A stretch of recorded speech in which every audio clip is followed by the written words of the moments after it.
Just yesterday, Antony Blinken announced visa restrictions, but it's not enough. We need sanctions.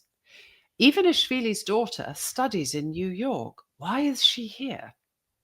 Yeah.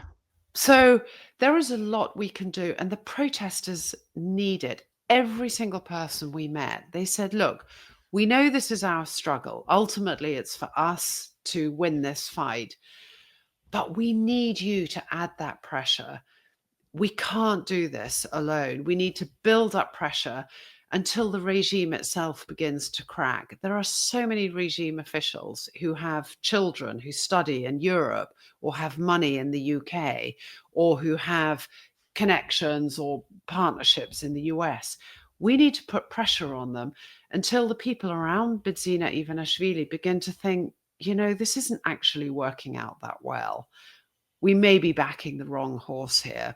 And we know there's a lot of people within the Georgian Dream government, within the Georgian Dream supporters who are not happy about this because they thought this government was committed to the EU trajectory. It's in the Right. Georgian constitution. Because they played it both ways. They played it a certain way in order to Exactly. get Bait and the switch. support, and Yeah, then did the bait and switch, exactly. and people are like, wait a minute, this wasn't supposed to be why we supported you. Yeah. Yeah. And it's the Western's credibility on the line. I mean, we've all seen these awful images from Syria. 14 Yeah. years ago or 10 years ago, we did not enforce that red line in Syria. Yeah. And Syria descended into a nightmare of brutality that we are just beginning to see emerging again. And the juxtaposition of us having failed to enforce that red line in Syria, and now are we just going to do the same with Georgia and let it slip into its own nightmare?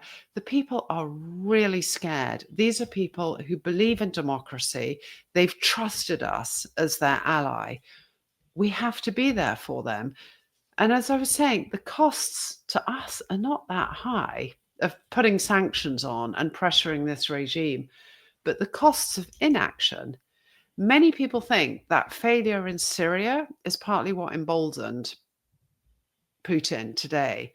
That Absolutely. failure to react when Putin seized Crimea, that failure to act when Yeah. Russia invaded Georgia in 2008, that repeated signal of weakness. We need to Yeah. show we're serious. Russia's on the back foot right now. They've lost ground in Syria. Are we just going to give them Georgia as a consolation prize?